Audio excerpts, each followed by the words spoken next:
जय हिंद दोस्तों, मैं अभय प्रताप सिंह स्वागत करता हूं आप सभी का अपने YouTube चैनल NCET क्लासेस पर।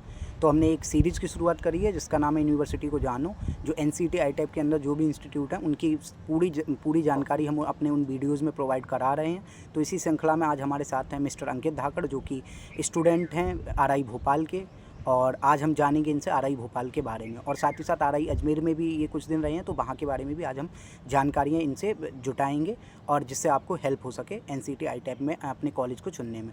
तो सबसे पहले मैं अंकित धाकड़ जी से कहना चाहूँगा अपना एक इंट्रोडक्शन दें हमारे व्यूअर्स को। मेरा नाम अंकित धाकड़ है। रिसेंटली मेरा एडमिशन RI भोपाल में हुआ है। मैंने अपनी क्लास 12th की पढ़ाई जवाहर नवोदय विद्यालय बजरंगगढ़ गुना से की है।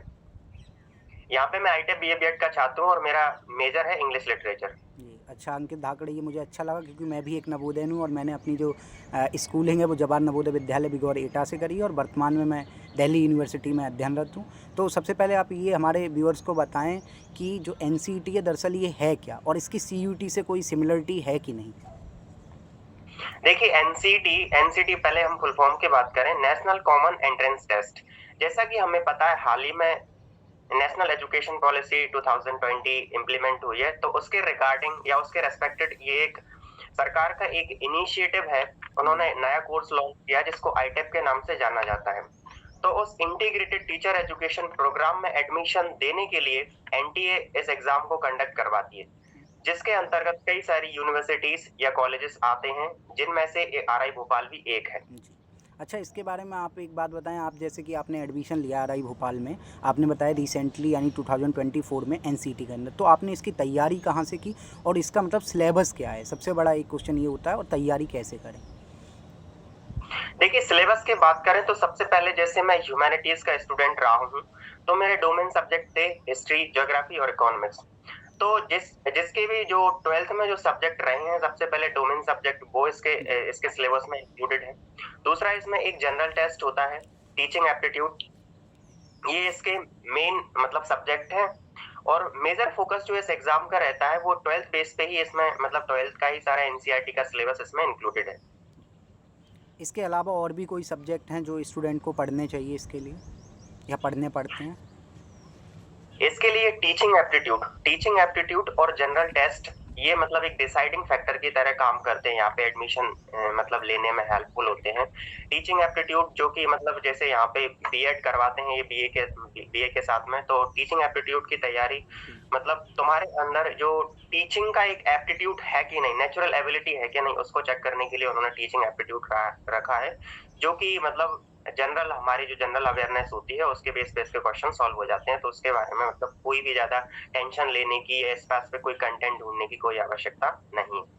तो उसके बाद जब बात करें जाए एलिजिबिलिटी क्या होनी चाहिए, किसी भी जो स्टूडेंट कोई आई-टाइप का कोर्स करना चाहता है, चाहे RI भोपाल सही या दूसरे भी इंस्टीट्यूट सही, तो उसके लिए एलिजिबिलिटी क्या है NCET एग्ज़ाम देने के लिए? NCET एग्जाम देने के लिए एलिजिबिलिटी की बात करें तो जैसे सबसे पहले हम NCET एग्जाम में बैठते हैं, NCET एग्जाम की फॉर्म फिलिंग होती है। तो NCET एग्जाम की फॉर्म फिलिंग करते टाइम हमें कुछ यूनिवर्सिटीज को या कॉलेजेस को टारगेट करना होता है। तो उन यूनिवर्सिटीज की या कॉलेजेस की वेबसाइट को पहले हमें गो थ्रू करना है, वहां से पता करना है कि वो कॉलेज अपने कोर्सेज में एडमिशन देने के लिए 12th का परसेंटेज कितना रखती है। मिनिमम जहां तक जो जनरल है वो 50 या 55 के अप्रोक्स रहता है, तो किसी भी बंदे का जिसका 55% से अबव है वो NCET एग्जाम के लिए एलिजिबल रहता है।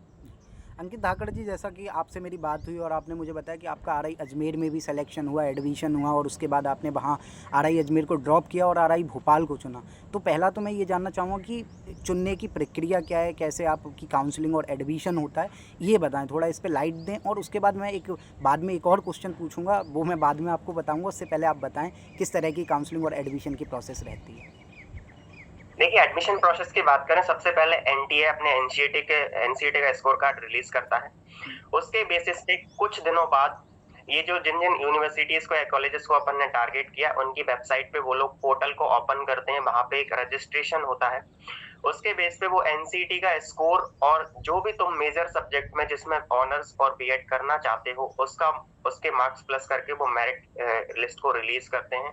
उसके बाद में वो एक क्या बोल सकते हैं कि ऑफलाइन या ऑनलाइन काउंसलिंग की वो यूनिवर्सिटीज या कॉलेजेस अपनी अपनी मतलब अपनी सुविधा के अनुसार वो ऑनलाइन काउंसलिंग या ऑफलाइन काउंसलिंग को कंडक्ट करवाते हैं और एक डेट देते हैं। तो उस डेट पे हमें ऑनलाइन या ऑफलाइन काउंसलिंग को जॉइन करना होता है। जैसा कि मैं आरआई अजमेर गया था, तो आरआई अजमेर ने जो काउंसलिंग करवाई थी वो ऑफलाइन करवाई थी, जबकि आरआई भोपाल ने ऑनलाइन कंडक्ट करवाई थी। अच्छा, एक स्टूडेंट का बहुत ज़्यादा सवाल आता है कि जैसे उन्होंने जो एनसीईटी का फॉर्म भरा, तो उसमें अगर मान लो किसी स्टूडेंट ने आरआई अजमेर या भोपाल को सेलेक्ट नहीं किया, तो क्या वो फॉर्म भर सकता है इन इंस्टीट्यूट में या नहीं? नहीं, जिस बंदे ने एनसीटी एग्जाम में आरआई भोपाल या अजमेर को, यानी जिस भी यूनिवर्सिटी या कॉलेज का एग्जाम्पल लें, जिन्होंने एनसीटी एग्जाम में जिसको सिलेक्ट नहीं किया है, वो उसमें मतलब रजिस्ट्रेशन या उसमें एडमिशन लेने के लिए एलिजिबल नहीं रहता है। या फिर वो एक अलग बात रहती है कि कोई भी यूनिवर्सिटी या कॉलेजेस जिसकी सीट रह जाती हैं, तो वो ओपन काउंसलिंग करवाती है, तो वो एक अलग केस है। जी। अच्छा, उसके बाद एक है कि काउंसलिंग प्रोसेस का आपने बता दिया, तो आरआई भोपाल का क्या काउंसलिंग प्रोसेस रहा? जैसे आपने कहा अजमेर का ऑफलाइन था, तो इनका भी क्या ऑफलाइन था आरआई भोपाल का? आरआई भोपाल की काउंसलिंग इन्होंने ऑनलाइन कंडक्ट करवाई थी। आरआई भोपाल की काउंसलिंग ऑनलाइन होती है, उससे पहले ये लोग डॉक्यूमेंट्स को ऑनलाइन सबमिट करवा लेते हैं फॉर्म के जरिए। उसके बाद काउंसलिंग के टाइम में एक चीज आपको ये इंश्योर करनी है, जो भी कैंडिडेट्स या एडमिशन यहाँ पे लेना चाहते हैं, कि काउंसलिंग के टाइम या काउंसलिंग के पहले ही जो फीस का पैसा है वो उनके अकाउंट में होना चाहिए। Sorry sir. तो मेरा अगला सवाल ये है आपसे अंकित जी कि जो आरआई भोपाल है और आरआई अजमेर है, इनमें सीट इनटेक क्या है? मतलब कितनी सीट हैं और क्या क्या सब्जेक्ट यहाँ पर मेजरली कहीं ना कहीं जिनमें डोमेन प्रोवाइड कराए जाते हैं, वो क्या क्या है? तो आरआई भोपाल और अजमेर में सीट्स की बात करें तो यहाँ पे सीट्स आईटेप बीए बीएड में 50 सीट्स अवेलेबल हैं। वो आरआई भोपाल में भी 50 है और आरआई अजमेर में भी 50 थी। वो 50 सीट्स भी कैटेगरी वाइज डिवाइडेड रहती हैं, ठीक है। जी। अच्छा, और बीएससी बीएड के जो स्टूडेंट हैं उनके लिए भी क्या हैं, सीट हैं कि नहीं, और हैं तो कैसे क्या हैं, वो थोड़ा आप उस पर लाइट डालें। ये बीएससी बीएड के लिए यहाँ पे आरआई भोपाल में और आरआई अजमेर में 100 सीट्स अवेलेबल हैं। सेम जिस तरीके से बीए बीएड में सीट्स कैटेगरी वाइज डिवाइडेड हैं, उसी तरीके से बीएससी बीएड में भी सीट्स कैटेगरी वाइज डिवाइडेड रहती हैं। अच्छा, एक मेरा ये यहाँ काउंसलिंग की और रजिस्ट्रेशन की फ़ी क्या क्या वेरी करती है आरआई अजमेर और आरआई भोपाल दोनों में? काउंसलिंग की फीस की बात करें, जनरल वही 500-600 के आसपास रहती है, इससे ज्यादा नहीं रहती है। दोनों में लगभग सिमिलरली सेम ही है। जी। अच्छा, उसके बाद बात करी जाए, आपने लगभग आप 5 से 10 दिन आपने बताया कि आरआई अजमेर में भी रहे और आप फिर आरआई भोपाल में तो स्टूडेंट हैं ही, तो दोनों की कैंपस लाइफ में आपको क्या क्या मतलब चीज़ें सिमिलर लगीं, क्या क्या अलग लगीं, और कैसे डिफ्रेंशिएट कर सकते हैं आप इस चीज़ को? जैसे बात करते हैं, मैं अजमेर 6 दिन रहा हूँ। जैसा कि अजमेर को बोला जाता है हार्ट ऑफ राजस्थान, तो वहाँ की जो नेचुरल ब्यूटी है वो एकदम से मतलब मैग्निफिसेंट है, अट्रैक्टिव है, तो मैं वहाँ रहा। अब मेरा कुछ लोग बोलेंगे कि जब इतना अच्छा है तो आप वहाँ से यहाँ छोड़ के क्यों आए, तो उसका मेरा आने का यही रीजन था कि मेरा जो होम टाउन है वो यहाँ से बहुत पास पड़ता है, तो मेरा जो ट्रैवलिंग का जो काम है बहुत आसान हो जाता है। उसकी वजह से जैसे मध्य प्रदेश मेरी होम स्टेट भी है, तो कई सारे गवर्नमेंट की स्कीम्स का बेनिफिट भी मुझे यहाँ पे मिलता है, इसलिए मैंने। और आरआई अजमेर की कुछ लोग मतलब राजस्थान के होंगे, वो आरआई अजमेर जाना चाह रहे होंगे, तो वो भी एक one of the best campus है। वहाँ पे सारी फैसिलिटीज अवेलेबल है। हॉस्टल मतलब यहाँ के कंपैरिजन में वहाँ की हॉस्टल अच्छी है। वहाँ की मतलब जो एकेडमिक इंफ्रास्ट्रक्चर है वो भी वेल डेवलप्ड है, सारी चीजें वेल सिस्टमेटिक है, स्पोर्ट्स फैसिलिटीज अवेलेबल है, एनसीसी वहाँ पे है। मतलब इक्वली बात करें तो सारी की सारी फैसिलिटीज अवेलेबल है। जैसा कि अभी अंकित धाकड़ जी आपने कहा एनसीसी की बात करी, तो एक्स्ट्रा करिकुलर में एनसीसी, एनएसएस और इनके अलावा भी और किस तरह की एक्स्ट्रा करिकुलर एक्टिविटी कराई जाती हैं आरआई भोपाल या आरआई अजमेर, क्योंकि सारी ये दोनों ही एनसीटी की वो एनसीईआरटी की कॉन्स्टिट्यूएंट यूनिट हैं, तो इनमें क्या क्या सिमिलरिटीज़ हैं? जैसा कि बात करें, एनसीसी और एनएसएस तो हर जगह कॉमन है, उसके बारे में जनरली सभी को पता होता ही है। लेकिन आरआई भोपाल उसके अलावा कुछ एक्स्ट्रा करिकुलर एक्टिविटीज में ये करवाता है कि यहाँ पे एनुअली कल्चरल प्रोग्राम्स होते हैं, जिसमें सारे स्टूडेंट्स को कई सारी अपॉर्चुनिटीज मिलती है अपने थॉट्स को एक्सप्रेस करने की या कोई अपना इनर टैलेंट दिखाने की। इसके अलावा यहाँ पे अपन बात कर सकते हैं, यहाँ पे एक आरआईएसएम नाम का एक मतलब एक्टिविटी होती है, जिसमें सारे आरआईएस के बंदे एक जगह जाते हैं, स्पोर्ट्स वगैरह में पार्टिसिपेट करते हैं। योगा की फैसिलिटी यहाँ पे अवेलेबल है। कोई मॉर्निंग में अगर कोई एक्टिव है अपनी हेल्थ को लेके, तो वो योगा कैंप ज्वाइन कर सकता है यहाँ पे। और बाकी मतलब जैसे मान सकते हैं यहाँ पे लाइब्रेरी की हम बात करें। अगला क्वेश्चन ये है कि जो स्टूडेंट जानना चाहते हैं लाइब्रेरी कैसी है, क्या मतलब रिसोर्सफुल है कि नहीं, और किस तरह की लाइब्रेरी में फैसिलिटीज़ हैं? देखिए, कोई भी एकेडमिक इंफ्रास्ट्रक्चर या एजुकेशनल इंस्टीट्यूशन का जो लाइब्रेरी की बात करते हैं, वो लाइब्रेरी उस इंस्टीट्यूशन की हार्ट होती है। तो यहाँ की लाइब्रेरी की बात करें, वो बहुत ही रिच लाइब्रेरी है। हर टाइप की बुक्स वहाँ पे अवेलेबल हैं। वहाँ पे सिटिंग फैसिलिटी भी काफ़ी अच्छी है, फुली एयर कंडीशनिंग है। मतलब सारी की सारी फैसिलिटीज़ ये लोग वहाँ पे प्रोवाइड करवाते हैं। अच्छा, स्पोर्ट्स फैसिलिटीज़ की बात करी जाए, बहुत से स्टूडेंट हैं जो जिम और स्पोर्ट्स से काफ़ी लगाव होता है उन्हें, और कहीं ना कहीं एक एक्स्ट्रा करिकुलर एक्टिविटी के मामले में स्पोर्ट्स को आई थिंक फर्स्ट पे रखा जाता है ज़्यादातर इंस्टीट्यूट में, और बहुत से स्टूडेंट होते हैं जिनका स्पोर्ट्स से लगाव भी होता है। तो इस बारे में भी थोड़ा आप बताएं कि स्पोर्ट्स फैसिलिटीज़ कैसी हैं, और कौन कौन से स्पोर्ट्स मेजरली मतलब इनके रिगार्डिंग फैसिलिटीज़ प्रोवाइड कराई जाती हैं आरआई भोपाल में या अजमेर में, वो लगभग सेम ही है। स्पोर्ट्स की बात करें, जैसा कि यहाँ पे स्पोर्ट्स हैं, अवेलेबल हैं, बास्केटबॉल है, फुटबॉल है, वॉलीबॉल है, बैडमिंटन है, टेबल टेनिस है, एथलेटिक्स है, और भी इंडोर गेम्स भी हैं यहाँ पे 1-2। और उसके बाद कुछ लोगों का जिम के प्रति बहुत लगाव होता है, तो यहाँ की वेल इक्विप्ड जिम है, जहाँ पे सारे के सारे इंस्ट्रूमेंट है, इंडोर है, वेल फर्निश्ड है। अच्छा, उसके बाद एक सबसे बड़ा जो मेजर होता है कि कॉलेज फ़ी या एकेडमिक फ़ीस कितनी है, और हॉस्टल के रिगार्डिंग थोड़ा आप बताएं कि हॉस्टल में क्या क्या फैसिलिटीज़ हैं, फ़ी कितनी है कॉलेज की, और हॉस्टल की फ़ी कितनी है, तो वो आप थोड़ा बताएं। देखिए, यहाँ की जो पूरी जो फी स्ट्रक्चर है, उसको 2 पार्ट में इन्होंने डिवाइड किया है। पहले कॉलेज की और हॉस्टल की जो फी होती है, वो होती है एनुअली यहाँ की 24,545। ठीक है, उसके बाद में 30,000 रुपए ये लोग लेते हैं यहाँ पे। जो लोग हॉस्टलर हैं, वो मेस चाहते हैं, उनके लिए 15,000 उन्होंने मतलब एक सेमेस्टर का डिवाइड कर रखा है। तो 24,545 हॉस्टल प्लस कॉलेज की फीस हो गई, जिसको ट्यूशन फी के नाम से भी जाना जाता है। और उसके अलावा 1 साल में मतलब 30,000 रुपए इनकी यहाँ की मेस की हो जाती है। टोटल यहाँ पे पड़ता है 54,000 के अप्रॉक्स पूरा फी, मतलब एक बंदे को पड़ता है 1 साल यहाँ पे अच्छे से लाइफ स्पेंड करने के लिए। अच्छा, तो इसमें जैसे फ़ी है, तो इसके हिसाब से कुछ स्कॉलरशिप का भी कुछ यहाँ पर प्रावधान है, तो उसके बारे में भी थोड़ा बताएं। जैसे स्कॉलरशिप्स की बात करें, तो यहाँ पे एक एमपी टास्क नाम की स्कॉलरशिप होती है, जो कि मेनली जिनके पास एमपी का डोमिसाइल है, उनके लिए अवेलेबल है। और भी एक मेधावी नाम से भी स्कॉलरशिप चलती है, जो भी सीबीएसई के स्टूडेंट हैं या जिन्होंने 85% से अबव मार्क्स स्कोर कर रखे हैं, उनको भी स्कॉलरशिप मिलती है। और जो बंदे इन दोनों ही कैटेगरी के अंदर नहीं आते, उनके लिए एनसीईआरटी भी अलग से स्कॉलरशिप प्रोवाइड करती है, तो उसका भी बेनिफिट यहाँ पे मिलता है। तो हम कह सकते हैं एक मतलब कहीं ना कहीं फ़ीस कम होने के साथ साथ स्कॉलरशिप के भी काफ़ी ऑप्शंस हैं, फेलोशिप्स भी हैं यहाँ पर। मैंने जो जहाँ तक वेबसाइट को सर्च किया वहाँ से मैंने जाना। तो उसके बाद मैं अगला जो मेरा क्वेश्चन है कि हॉस्टल में एकोमोडेट कैसे करते हैं स्टूडेंट को, और जो मेस फ़ी है और उसका क्या सिस्टम है। देखिए, हॉस्टल की बात करें कि जो सबसे पहले हॉस्टल में एकोमोडेट कैसे करते हैं। हॉस्टल में यहाँ पे एक रूम में 2 या 3 के आसपास लोग रहते हैं।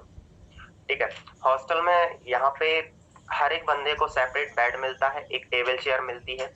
और यहाँ पे जो मेस की फी जमा होती है, वो हॉस्टल के अकाउंट में होती है। ठीक है, यहाँ पे हॉस्टल में जैसे मेस की बात करें, तो मेस में ब्रेकफास्ट, लंच, डिनर तीनों ही टाइमली अवेलेबल होते हैं। वाटर फैसिलिटी या जो भी सारी जो बेसिक नीड की जो फैसिलिटी होती है, वो हॉस्टल में सारी अवेलेबल है। लाइटिंग की फैसिलिटी भी है, सब कुछ है। कूलर, अगर मतलब जैसे समर की बात करें, तो मेनली लोगों का क्या रहता है कि गर्मी वगैरह लगती है, तो यहाँ पे कूलर वगैरह भी ला अच्छा, सकते कोई हैं। बिजली बिल वगैरह कुछ ऐसा देना पड़ता है, बहुत से हॉस्टल्स में देना पड़ता है, नहीं नहीं, तो ये एक वो प्लस सब पॉइंट ही गवर्नमेंट हुआ। है। जी। अच्छा, मैं एक बात और, मेरा मतलब जो एक और क्वेश्चन ये है कि ये सारी चीज़ें तो हो गई, जैसे दिल्ली यूनिवर्सिटी है या बहुत बहुत जो सेंट्रल यूनिवर्सिटीज़ हैं, अलग अलग स्टेट यूनिवर्सिटी हैं, उनमें क्लब्स होते हैं, सोसाइटीज़ होते हैं, एनुअल फेस्ट होते हैं, तो उनके बारे में आप क्या कहना चाहेंगे, किस तरह की सुविधाएं प्रोवाइड कराई जाती हैं इन सभी चीज़ों को लेके आरआई भोपाल। जैसे आरआई भोपाल में हम बात करें एनुअल फेस्ट वगैरह, तो यहाँ पे एनुअल फेस्ट तो नहीं होता, लेकिन यहाँ पे एनुअली कल्चरल प्रोग्राम्स होते हैं, जो कि बाकी यूनिवर्सिटीज की तरह ही यहाँ का इन्होंने अपना एक सिस्टम डेवलप कर रखा है, जो कि मेरे को पर्सनली बहुत अच्छा लगा। जिसमें सारी की सारी स्पोर्ट्स फैसिलिटी या कल्चरल प्रोग्राम से रिलेटेड सारी की सारी एक्टिविटीज एक साथ परफॉर्म की जाती हैं। अच्छा, और जैसे क्लब और सोसाइटीज़ यानी जैसे दिल्ली यूनिवर्सिटी है तो उसमें अलग अलग, जैसे यूपीएससी के लिए सोसाइटी है, रंगमंच से कोई ड्रामा सोसाइटी, तो उस तरह की सोसाइटीज़ का भी कोई प्रावधान है और क्लब्स का, जो कहीं ना कहीं जो एक्स्ट्रा करिकुलर एक्टिविटी हैं उन्हें प्रमोट करते हैं, क्योंकि एक एजुकेशनल इंस्टीट्यूट है और जो आईसीटी है, चाहे इंफॉर्मेशन कम्युनिकेशन टेक्नोलॉजी सही, और जो बाकी चीज़ें हैं उनमें एक जो नेप भी है, नेशनल एजुकेशन पॉलिसी 2020 भी कहती है कि एक्स्ट्रा करिकुलर एक्टिविटीज़ को प्रमोट करा जाए एजुकेशन में, तो उसके रिगार्डिंग यहाँ किस तरह की सुविधाएं कि क्लब्स और सोसाइटीज़ कैसे कैसे यहाँ पे वर्क कर रही हैं? देखिए एनईपी 2020 को लेकर यहाँ पे जो भी सारी वर्किंग फैसिलिटी है, जो भी ये इनिशिएटिव है, वो सारे के सारे डेवलपिंग है। जैसे यहाँ पे जो भी सारे लिटरेचर के स्टूडेंट हैं, चाहे कोई सा भी लिटरेचर, उनके लिए मूवी क्लब उन्होंने डिजाइन किया हुआ है। जैसे कि एनईपी 2020 हेल्थ पे बहुत ज्यादा फोकस करती है, यहाँ पे योगा क्लब भी है, मतलब योगा को भी ये लोग बहुत ज्यादा प्रमोट कर रहे हैं। अच्छा, इसके बाद एक जो मेरा अब मेजर क्वेश्चन है और लास्ट की, जैसे आपने बताया यहाँ पर 100 सीट बीएससी बीएड के लिए हैं और कहीं ना कहीं 50 सीट्स बीए बीएड के लिए, तो इनमें मेजर सब्जेक्ट क्या क्या हैं, चाहे वो बीएससी बीएड के सही या बीए बीएड के सही? सबसे पहले बात करते हैं बीए बीएड के सब्जेक्ट्स। तो बीए बीएड के सब्जेक्ट्स में यहाँ पे history, geography, politics, economics, Hindi, English, Marathi, बस मतलब ह्यूमैनिटीज के सारे सब्जेक्ट आईटेप बीए बीएड के लिए अवेलेबल हैं। और बीए बीएड के लिए बात करें तो PCM, physics, chemistry, math, biology, zoology, botany, chemistry, ये सारे के सारे साइंस के सब्जेक्ट्स यहाँ पे अवेलेबल हैं। तो इसी के साथ हम इस वीडियो को तो विराम देंगे, लेकिन आपने जो जानकारी दी सारी वो काफ़ी इन्फॉर्मेटिव रहेंगी हमारे व्यूअर्स के लिए। और आप बताएं कैसा लगा आपको हमारा ये इनिशिएटिव, और हमसे बात करके आपको कैसा लगा, और आगे भी इस तरह के वीडियो हम लाएंगे। तो आपके सजेशन और आपकी जो भी मतलब जानकारी रही उस पर भी हम और ध्यान देंगे, और आगे भी आपके साथ कुछ वीडियो हम ज़रूर लाएंगे ताकि स्टूडेंट को और अच्छे से प्रोसेस समझ में आ सके काउंसलिंग वगैरह की। तो सबसे पहले मैं अभय प्रताप सिंह को मतलब धन्यवाद देना चाहूँगा कि उन्होंने ये सारी की सारी, मतलब उनका एक इनिशिएटिव है, ये सारी की सारी जो इन्फॉर्मेशन है वो स्टूडेंट को इस टाइम पे, एडमिशन के टाइम पे, ये बहुत क्रूशियल हो जाती है कि हर चीज को जानना। मतलब मैं पर्सनली अपना एक्सपीरियंस बता सकता हूँ कि मुझे इस टाइप की कोई इन्फॉर्मेशन नहीं मिली थी, जिसकी वजह से आती है प्रॉब्लम आती है, लेकिन उसको टैकल करना भी सीखते हैं। तो मैं चाहता हूँ कि आगे जो स्टूडेंट एडमिशन लेना चाहते हैं उनको इस तरह की कोई प्रॉब्लम ना आए, तो ये वीडियो उनके लिए हेल्पफुल होगी। तो आप सभी लोग, इस सारी इन्फॉर्मेशन आप लोगों के लिए हेल्पफुल होगी, तो थैंक यू। ये सारी की सारी जो इन्फॉर्मेशन है वो स्टूडेंट को इस टाइम पे, एडमिशन के टाइम पे, ये बहुत क्रूशियल हो जाती है कि हर चीज को जानना। मतलब मैं पर्सनली अपना एक्सपीरियंस बता सकता हूँ कि मुझे इस टाइप की कोई इन्फॉर्मेशन नहीं मिली थी, जिसकी वजह से आती है प्रॉब्लम आती है, लेकिन उसको टैकल करना भी सीखते हैं। तो मैं चाहता हूँ कि आगे जो स्टूडेंट एडमिशन लेना चाहते हैं उनको इस तरह की कोई प्रॉब्लम ना आए, तो ये वीडियो उनके लिए हेल्पफुल होगी। तो आप सभी लोग, इस सारी इन्फॉर्मेशन आप लोगों के लिए हेल्पफुल होगी, तो थैंक यू। Thank you. हमको RI अजमेर को लेकर भी आप पे एक फुल एक्सक्लूसिव वीडियो भी लाएंगे उस पर हमारे व्यूअर्स के लिए, क्योंकि आपने वहाँ भी, और आपके कई दोस्त भी होंगे, उनसे भी डेफिनेटली बात करेंगे, और दूसरी अलग अलग यूनिवर्सिटीज़ की भी बात करेंगे जो MP में हैं, और इनके रिगार्डिंग हम मिलते रहेंगे आगे भी अपने वीडियोज़ में। धन्यवाद। ठीक है, थैंक यू।